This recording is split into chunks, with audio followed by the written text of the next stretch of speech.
Then, yung class na to, meron na rin na tinatawag na error na plus or minus 20 minutes. Ano yung ibig sabihin niya? Take note na ang pinag-usapan natin palagi ay sine wave. Kahit anong mangyari, kasi alternating current tayo. Ang ibig sabihin ng 20 minutes na error na yan is pwede ito hindi mag-start sa zero. So pagbibilang ako ng 20 minutes, so convert nyo lang into angle yan, pwede dito tayo magsimula ng sine wave natin, pero consider mo siya na measurement. So yun yung ibig sabihin natin nung 20 plus or minus 20 minutes error and plus or minus 0.5% error. So yun yung sa class na tinatawag natin. Okay? Meron pa tayo bang kino-consider dyan?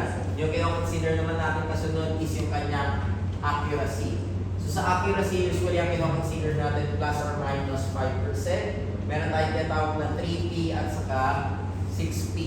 So yun yung pangalan ng break ng voltage transformer mo na parameter. As well yung kanyang phase error. So sa phase shift error, 120 to 240 degrees ang kino-consider mo. Dito naman kino-consider natin 3% or 6%.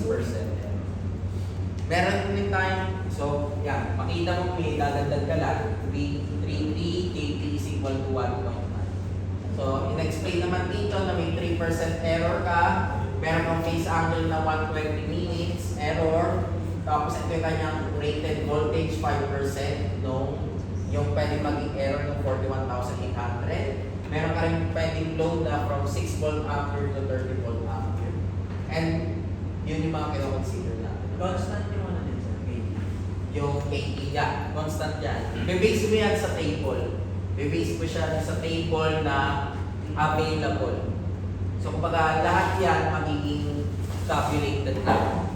Ang kailangan mo lang alamin dito muna, ito muna, yung primary at saka secondary. Kasi isang phase mo lang nilalagay yung potential transformer. Okay. So paano siya ginagawa? So let's say may isa ka pang kino-consider yung current transformer. Ang current naman naka-series. So pwede mangyari, meron akong 3-phase line. Yung 3-phase line ko. May relay ako. Etong relay na to kailangan magpasa ng voltage sa current. So ang gagawin niyan, meron akong transformer dito, tapos ito yung papasok ko dito. Ito, nakakabit dito for instance. Mali pala. Sorry. Hindi natin makukuha yan. Tapos, yan. Nakakabit yan. Yung isa naman, para makuha natin yung ampere, yung current transformer mo ay naka-series. Mas kakabit ka. Ano lang to graphical representation. Hindi ko sinasabi ganun yung connection mismo. Okay? Kasi di-discuss natin further pa yan. So, mangyari dito, sabihin natin yung measure ko ay 400 volts AC. Ang ipapasok ko na lang dito ay 5 volts. Sabihin natin hindi ko sinasabi 5 volts talaga. Tapos may current ako. Na ang current ko ay 1,000. Ang pumapasok na lang sa kanya dyan ay sabihin natin 1 ampere. Tapos i-check mo yun. I-check mo kung pasok siya sa description ko. So may 5 volt ampere ako. Ano yung sabihin ng 5 volt ampere na yun? Ibig ba sabihin nun, may short circuit ba ako? Wala ko short circuit or whatever. So yun yung measured value na meron yung relay. Then itong relay, magde-decide para magsabi sa breaker kung magbubukas siya or magsasara. So take note, ang ginagawa lang ng iyong tinatawag natin instrument transformer, which is potential and current transformer, is just to step down the measured value para ma-interpret ng relays nyo or kung ano man yung ginagamit ng device for protection. Kung hindi man sa protection, pwede mong gamitin yan para sa SCADA mo or sa data acquisition mo, sa energy management system mo, and so on. Kasi hindi ka namang gagawa ng isang microprocessor na specified sa ganitong rating. Kumbaga existing na yan. Tapos gagamitin na natin. Walang pinagkaiba yan sa nakita yung power quality meter na ginagamit natin sa circuit trainer natin sa transmission system. yun ay nakadesign para sa up to a maximum of 500 volts and a certain ampere capacity. Now, kung gagamitin ko yon, for example, dyan sa distribution system natin or sa transmission system natin sa outside, kailangan pa magdagdag ng current transformer and potential transformer para may ma-reading siya. Wala yung pagkaiba. Sabihin ko kay Arias, umiram ng multimeter sa lab and shop, tapos sabihin ko, Arias, measure mo nga yung voltage ng dalawang linya gamit yung multimeter. Pag ginawa ni Arias yun,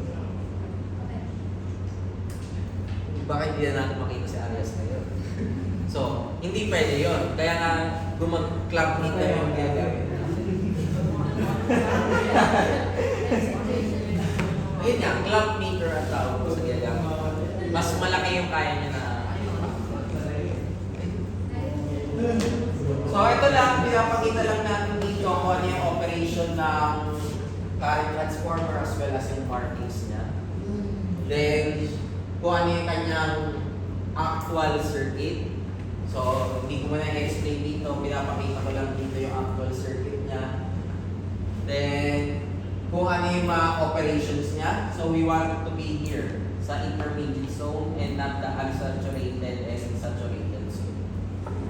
Then, ayan yung mga possible values mo. So, yun nga, example natin kanina. So, pwede tayo mag 1,000 ampere, pero ang papasok ko lang is 1 ampere or 5 ampere.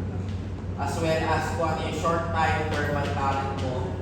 So, ang ibig sabihin nitong thermal current is the capacity ng current transformer mo bago siya masira. Kung ano yung hangganan niya.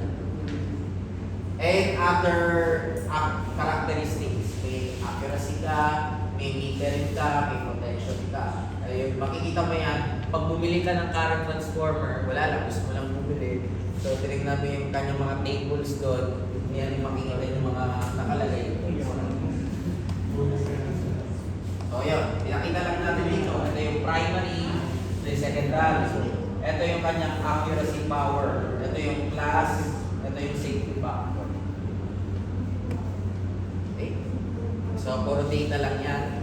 Then, pwede rin sa mismong current transformer o may parang mark na nakadikit. Parang trademark or let's say, kung ano man yung mga information na nakalagay doon kanina. Ilalagay lang natin itong markings. So, yun. Hindi natin kailangan discuss yan. Then, if you want to see yung isang cubicle ng isang substation, physical layout to,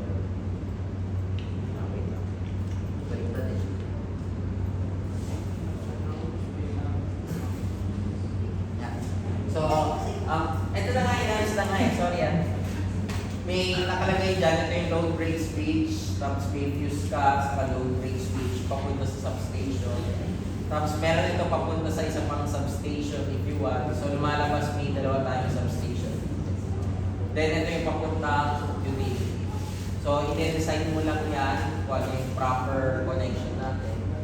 So let's say, ano yung size nito and so. So, kumbaga yan yung mga different parts or component ng isang substation.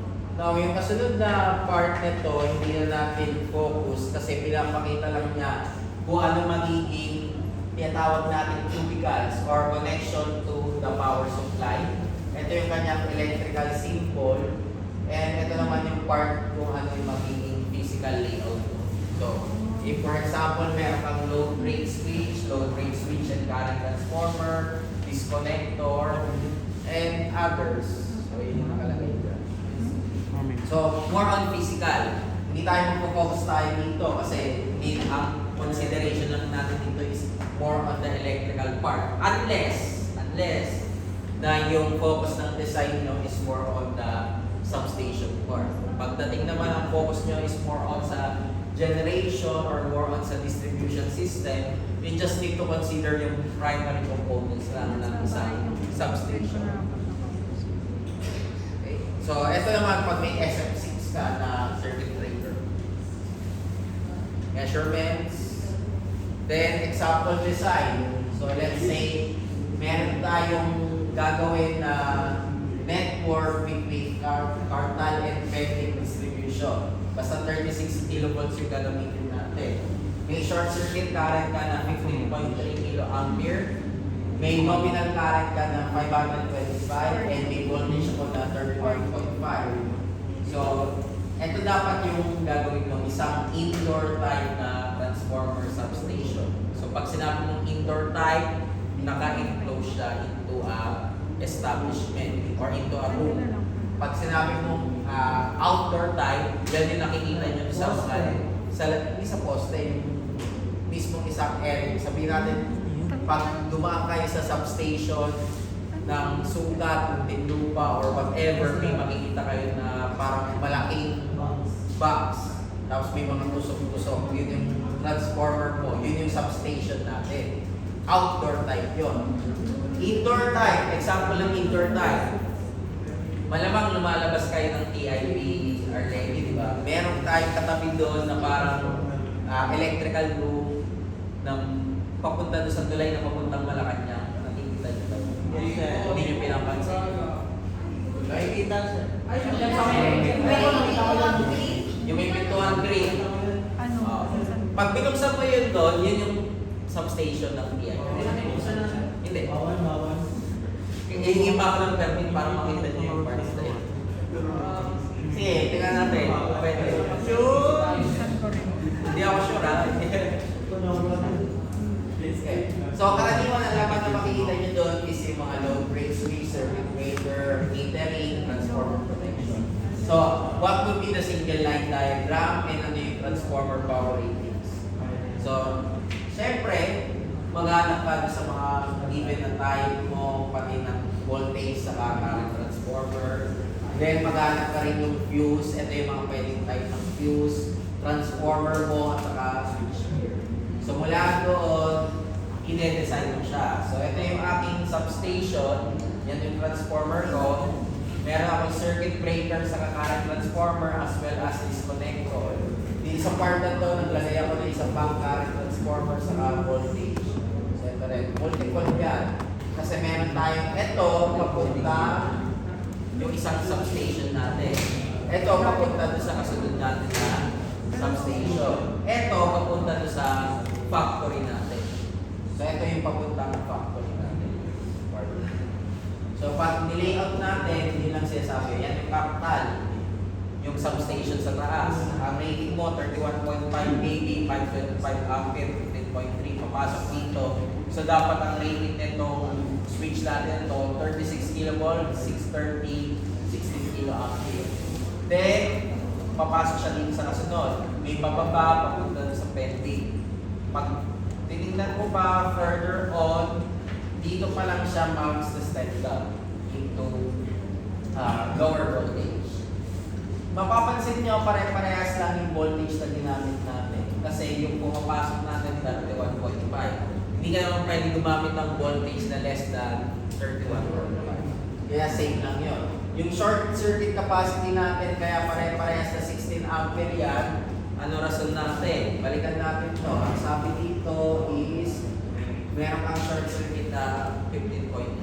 So, hindi ka pwede gumamit ng less than 16 kiloampere. So, tignan natin.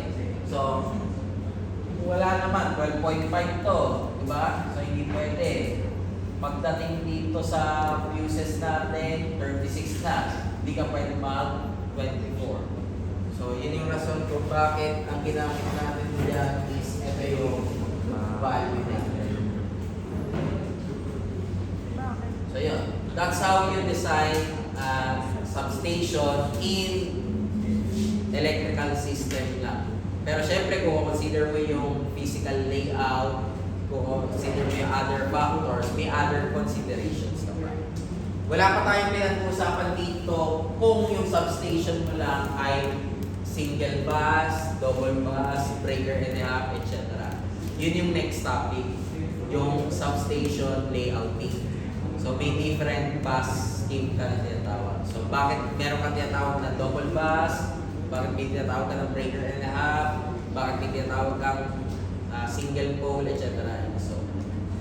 So this is already uploaded sa Canvas, so you could try to refresh. But take note that hindi nyo magagawa itong mga parts na to as long as hindi kayo nag-a-analysis. Kasi ito, para ka lang namimili ng gamit. So yung pagpili ng gamit mo would be depending upon yung computation mo ng voltage, ng current, and short circuit. So crash course lang yan, pero i-discuss natin yung detail yan. Medyo malaki yung possibility dito. Nag-handle ako dati ng project, kasi ito technical device coordination. Parang umabot din, AMCOR.